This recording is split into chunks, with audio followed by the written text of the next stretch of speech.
I know there are a lot of folks who are saying they were wrong about Iraq and saying we never should have gone in and taken out Saddam Hussein. And then there are those who say, hey, look, why are we debating the past? We don't need to. Actually, we do. We need to discuss the past. And maybe not debate it and set the record straight.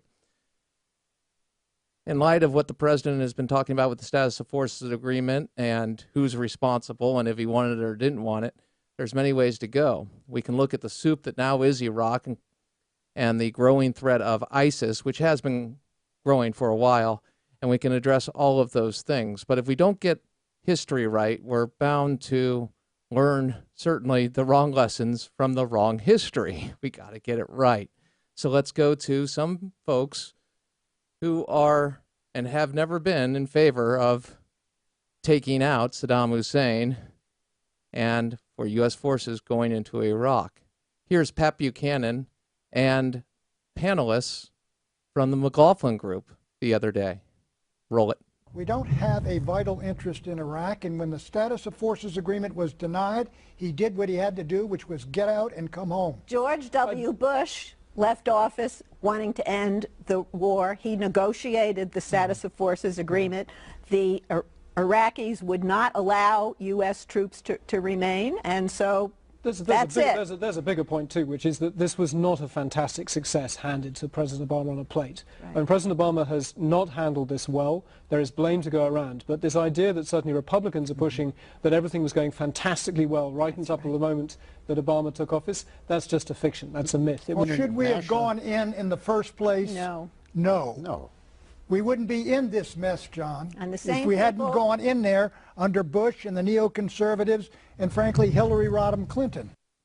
Much of the hate about going into war is the hate of the death of our soldiers and the wounding of our soldiers.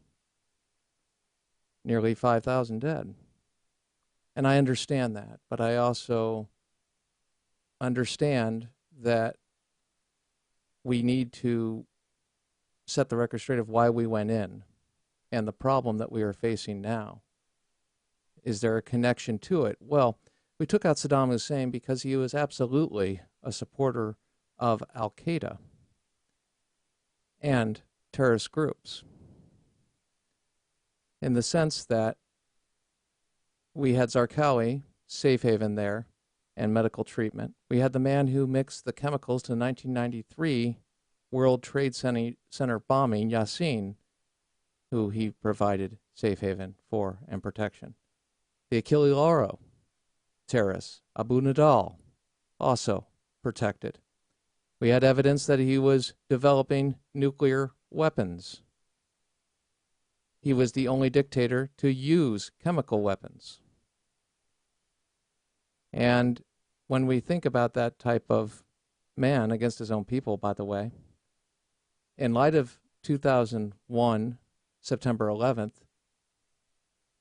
were we going to wait for a smoking gun? By the way, those chemical weapons that were never found and that supposedly Bush lied about, ISIS has supposedly discovered them. We'll get to that a little later. That's coming from a report from the Gateway Pundit. I just want to set the record straight because it seems popular now to say never should have gone in. No, we took out a threat. We did make mistakes, as any country does in a time of war. I'm just a civilian. I don't have military expertise by any stretch. I talk to a lot of smart folks, though, about that, and there is history to read. I want to go to what and why we need to explore this further. Here's why.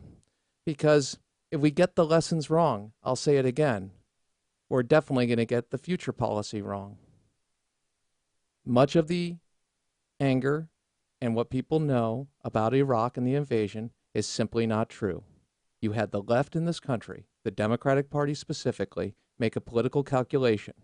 Even though they had spoken the same words as George W. Bush, they put our national security on the altar of politics. And while there are some who always said, no, I just have a different strategy, and we can respect people with different strategies. We can respect folks who have different opinions. That's the beauty of this. I don't want to go there and say we can't respect those people for their belief of this is the best strategy for American national security. That's fine. Pat Buchanan, more of an isolationist point of view. He's entitled to it. I think he would has been and continues to be dead wrong about Iraq, as many people are, because they go with the narrative of the left that Bush lied, people died. They go with the narrative of not recognizing 17 UN resolutions. And they go with the narrative of once we got in there, it was a quagmire and we were never going to achieve success. And that simply is not true. As we have stated, I will bring you, go to cut 22. Cut 22. This is an exchange between Paul Bremer. I was not in favor of this, a wonderful article about the occupation, Rumsfeld's War, Powell's Occupation, Barbara Lerner, 2004, National Review Online. I encourage you to get it. Nevertheless, he did give accurate history. He's pointing to the capture of Saddam Hussein and the announcement of that. Aaron Burnett of CNN is interviewing him. Here's the exchange. Roll it. Ladies and gentlemen, we got him. This is a great day in Iraq's history. Iraq's future, your future, has never been more full of hope. The tyrant is a prisoner. Now is the time for all Iraqis, Arabs and Kurds, Sunnis, Shia, Christian and Turkoman, to build a prosperous, democratic Iraq at peace with itself and with its neighbors. We now, of course, know none of that came to pass. How No, did it actually, go so wrong? actually, you're wrong, Aaron. Every single bit of that came to pass. They have the Arab world's most progressive constitution. They have conducted 6 elections since I made that speech, all of them democratically. They have a democratically elected government. Their per capita income, just a minute. Go ahead. Their per capita income today is 6 times what it was when I made that speech. They had all of that in place. We defeated al-Qaeda. The Iraqi army defeated al-Qaeda with our help in 2009. All of those things came true. They have all been reversed in the last 2 years, 3 years. And that is simply the truth. If we look at why Maliki did what he did, well, we already knew he had the leanings. If we break down the status of forces agreement, giving our troops diplomatic status would have cured things, but the message was sent.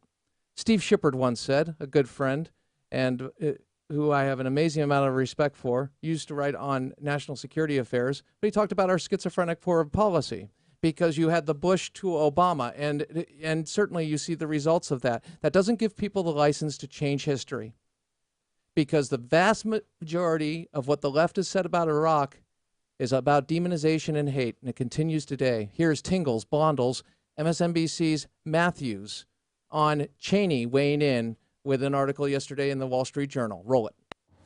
The return of Dick Cheney. Let's play hardball. Good evening. I'm Chris Matthews in Washington. Let me start tonight with Dick Cheney. He's out there attacking President Obama over Iraq, pretending that he, Dick Cheney, wasn't the perpetrator of the disaster. Now out comes Cheney again, pretending to have clean hands. Once again, using a favorable media platform, the op-ed page of the Wall Street Journal, and creating an oddly staged video with his daughter and his cowboy hat. His back to the Wyoming mountains, his face plastered to a teleprompter. It reminds me of those ads for reverse mortgages that Fred Thompson and Robert Wagner do. Or better yet, it's like the new commercial they're running on Fox right now for a company called Died in House that promises to tell you whether someone died in the house you're thinking of buying. It's a service we need for grading Dick Cheney's latest war talk. Before buying into Cheney's war talk, we all of us ought to check out the past Cheney sales pitches, the ones that killed so many Americans. The sales pitch didn't kill him. George W. Bush didn't kill him. Terrorists killed him, you moron.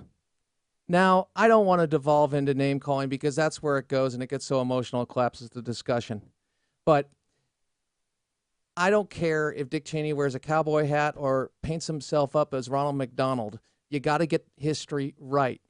And when we talk about Dick Cheney, a lot of things are misrepresented and used as one-liners, like as if our national security is based on a cocktail party or barbecue conversation of one-liners. Unfortunately, it seems to be right now, and that's part of the problem. The truth is, in 2009, President Obama took over in Iraq with a successful surge had taken place that he opposed, and he abandoned Iraq because politically, that's where he was and that's where he's been, and he didn't let the facts get in the way. We'll explore it a little later with Arnold Allard and the calls for help. We'll also explore the leadership component of this. But make no mistake, as people talk about what went wrong in Iraq, I would like to go to the overall front of the war that we are in.